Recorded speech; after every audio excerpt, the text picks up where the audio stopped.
Hi class.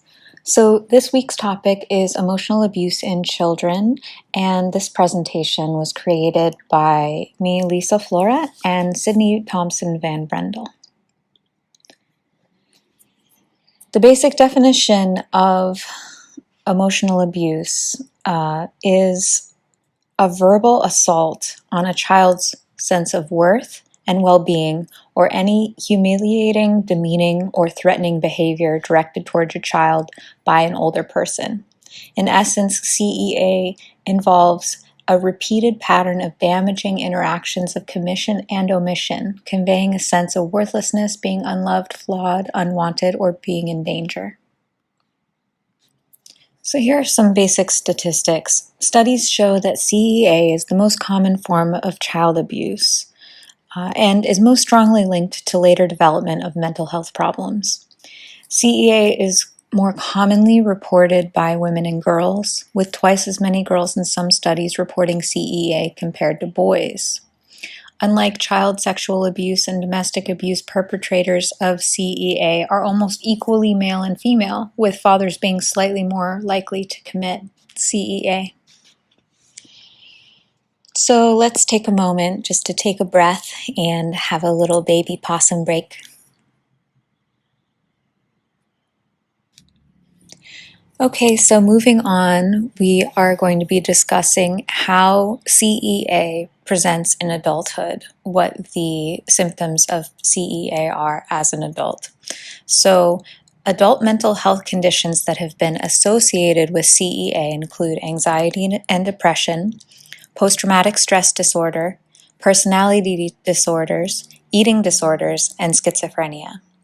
Some psychological studies into CEA, particularly those focused on PTSD, suggest that childhood trauma leads to difficulties in emotion regulation and interpersonal relations.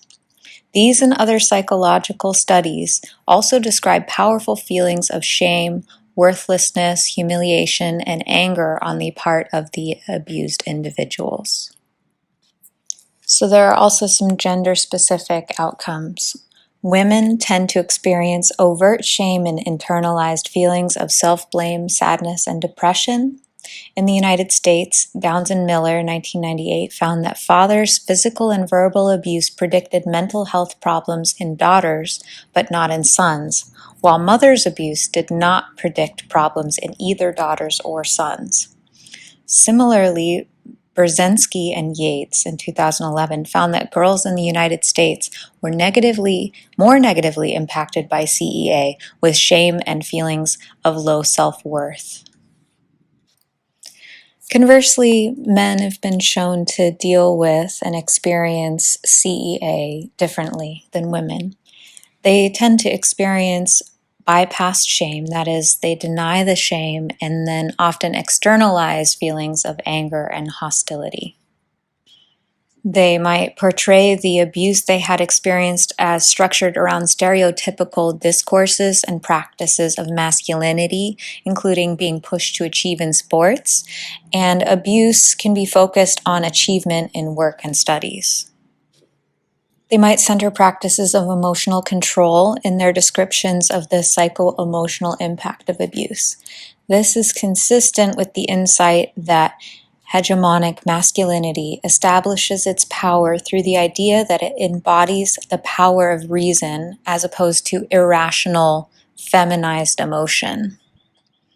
Abuse is also experienced as an inherently competitive social practice between the abuser and the male victim, with the victim ultimately vanquishing his abuser and becoming a better man by prevailing and winning.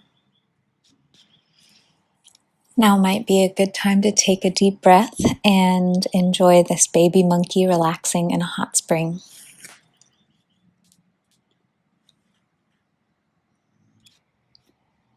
So next we're going to talk about neglect as a form of abuse.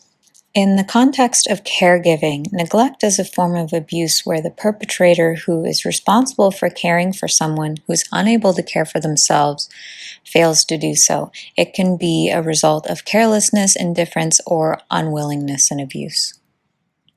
There are many different types of neglect. One is physical, which is a failure to provide food, clothing, or shelter. There's medical neglect, a failure to provide treatment for injuries or illnesses. Educational neglect, failure to conform to the state's legal requirements. Emotional neglect, failure to meet a child's emotional needs. Self-neglect, behaviors committed which endanger health, safety, and overall well-being. Abandonment, when a parent, guardian, or person with the assumed responsibility abandons a child without any regard for the child's health or safety.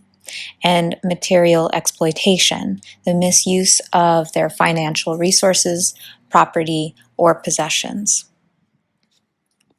So neglect can be broadly classified into two major types. Physical neglect is a failure to provide basic necessities such as food, clothing, shelter, and medical care. For an older child, this can also include failure to provide appropriate supervision and education. Another broad form of neglect is emotional neglect.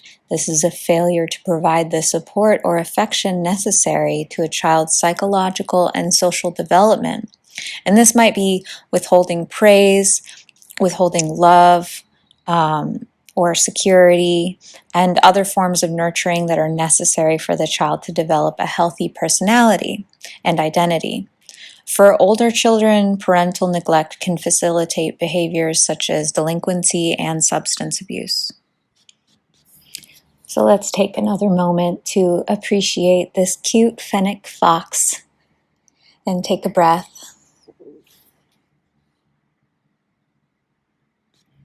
So we're going to close this presentation by talking about different treatment options for emotional abuse.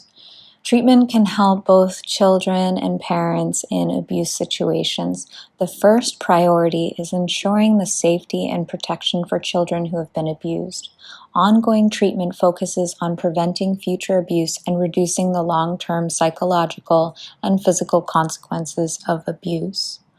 Talk therapy and a myriad of other therapeutic modalities such as art therapy or somatic therapy are also wonderful treatment options. These can help a child who's been abused learn to trust again, to identify what normal behavior and relationships are, and to teach them conflict management and boost self-esteem. Trauma-focused cognitive behavioral therapy may also be effective. This type of therapy helps a child who's been abused to better manage distressing feelings and to deal with trauma-related memories. Child-parent psychotherapy is also a treatment option that seeks to improve the parent-child relationship and to build a stronger attachment between the two. Therapy can also help parents discover the roots of abuse, learn more effective coping behaviors, learn healthier parenting strategies, and identify support networks. So that will conclude our presentation. Thank you so much for watching, and we'll see you in the discussions.